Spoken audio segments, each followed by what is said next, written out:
राधे कृष्णा आप सभी को। आप सभी हैं आपके अपने चैनल गोपाल सखी पर और आज की वीडियो में हम चर्चा कर रहे हैं पशुपति व्रत की उद्यापन विधि के बारे में। पशुपति व्रत की विधि क्या होती है, ये व्रत कब किए जाते हैं, कितनी संख्या में किए जाते हैं, कैसे इसकी पूजा की जाती है जो कि बहुत ही इम्पोर्टेंट है, वो सब कुछ आपको अपनी पहली वीडियो में बता चुकी हूँ। अगर आपने वो वीडियो अभी तक नहीं देखी तो एक बार ज़रूर देखिएगा, उसका लिंक मैंने नीचे डिस्क्रिप्शन में दिया है।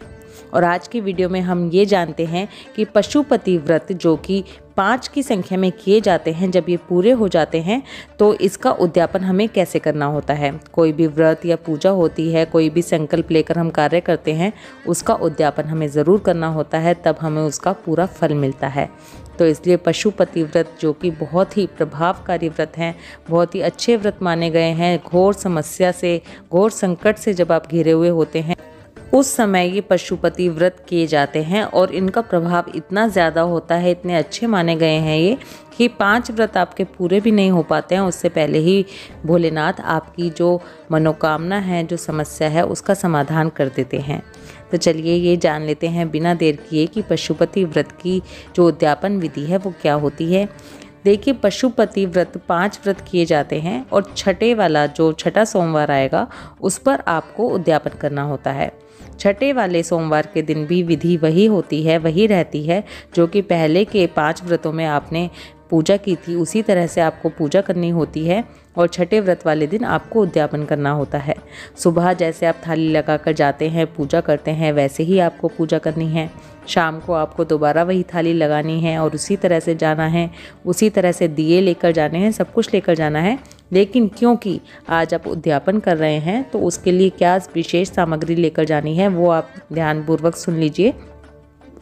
उद्यापन वाले दिन आपको एक नारियल लेना है, नारियल के ऊपर एक कलावा, मौली जिसे बोलते हैं, वो लपेटनी होती है, वो लेकर जाना है।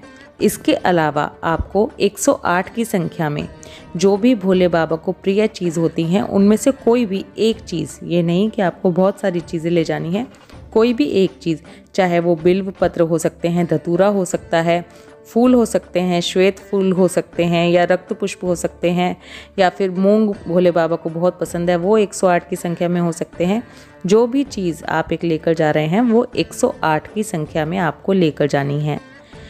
108 की संख्या में वो वस्तु आपको लेकर जानी है, उसके साथ नारियल लेकर जाना है। और जब आप शाम की पूजा कर रहे हैं, आप दिए लगा रहे हैं, तभी आपको भोले बाबा का जहाँ शिव परिवार होता है वहीं नीचे आपको जो नारियल लेकर गए हैं वो समर्पित करना है। 108 जो वस्तु लेकर गए हैं वो समर्पित करनी है और भोले बाबा से हाथ जोड़कर प्रार्थना करनी है। उन्हें बताना है कि भोले बाबा, जो मैंने 5 व्रत का नियम लिया था, पशुपति व्रत किए थे, वो आज मैं संपूर्ण कर रही हूँ या कर रहा हूँ। आप मेरी समस्या का समाधान कीजिए, मेरे ऊपर अपना आशीर्वाद बनाए रखिए, जो भी भूल हुई हो उसे क्षमा कीजिएगा।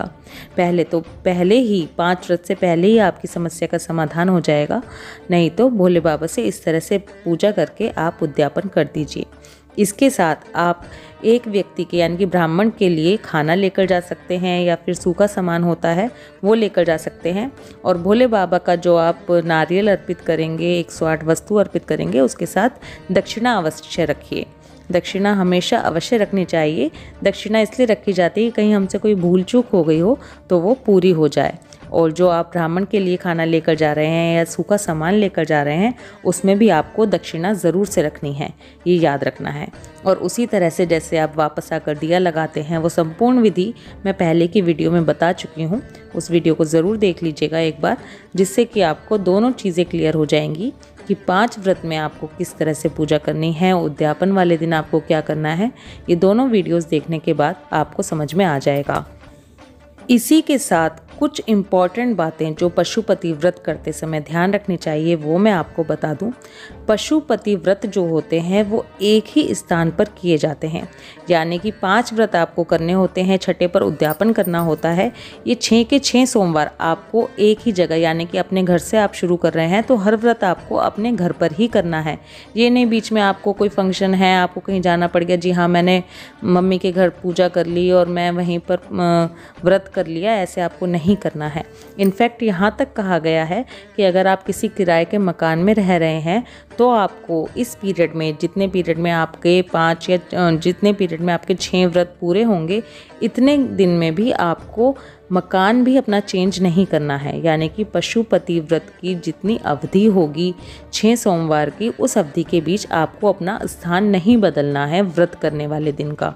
वैसे आप बीच में कहीं भी जा सकते हैं, ऐसा कोई बंधन नहीं है, लेकिन आपको व्रत और पूजा एक ही स्थान पर, एक ही मंदिर में, एक ही तरह से करनी है। ये वाली बात आपको बिल्कुल ध्यान रखनी है। पशुपति व्रत बीच में छोड़े नहीं जाते हैं किसी भी वजह से। लेडीज़ के साथ पीरियड्स की प्रॉब्लम हो जाती है अगर, और उनको किसी वजह से व्रत छोड़ना पड़ रहा है, यानी कि वो व्रत नहीं कर पा रहे हैं, तो वो व्रत ज़रूर रखें। पूजा किसी और के हाथ से करवा लें। आप अपने हस्बैंड के हाथ से, सास या अपनी मम्मी के हाथ से पूजा करवा सकते हैं, लेकिन उस व्रत को आप काउंट नहीं करेंगे, उससे अगले व्रत को काउंट करेंगे। आई होप मेरी बात आप समझ गए होंगे कि किस तरह से करना है। पीरियड्स के आने पर आपको व्रत तो रखना है, लेकिन पूजा नहीं करनी है, और आप उस वाले व्रत को काउंट नहीं करेंगे। टोटल आपको फिर आगे से कंटिन्यू करना है, 5 व्रत करने हैं और छठे पर उद्यापन करना है। इस बात का बिल्कुल ध्यान रखना है। इसके साथ आपको ये भी बता दूं, पशुपति व्रत कोई भी कर सकता है। कुंवारी लड़कियां, लड़के, शादीशुदा महिलाएं, पुरुष, कोई भी पशुपति व्रत को कर सकता है। कोई ऐसी किसी के ऊपर बंधन नहीं है कि कोई इस व्रत को नहीं कर सकता। बस इसके जो नियम हैं वो आपको ध्यान में रखने हैं। बहुत सी जगह पर ऐसा हो गया है कि पशुपति व्रत के नियम तो बहुत हार्ड होते हैं, बड़ा मुश्किल व्रत होता है, लेकिन ऐसा कुछ भी नहीं है, बहुत ही आसान व्रत है। इसलिए अगर आप घोर समस्या से, घोर संकट से, बहुत बड़ी कोई आपकी परेशानी है, तो पशुपति व्रत आराम से कर सकते हैं। आई होप इस वीडियो में दी गई इन्फॉर्मेशन आपके लिए हेल्पफुल होगी। वीडियो आपको ज़रूर पसंद आएगी। वीडियो अच्छी लगे तो वीडियो को लाइक कर दीजिए। सभी लोगों के पास ये जानकारी पहुँचे, इसके लिए वीडियो को जितना हो सके उतना शेयर करते रहिए। राधे कृष्णा।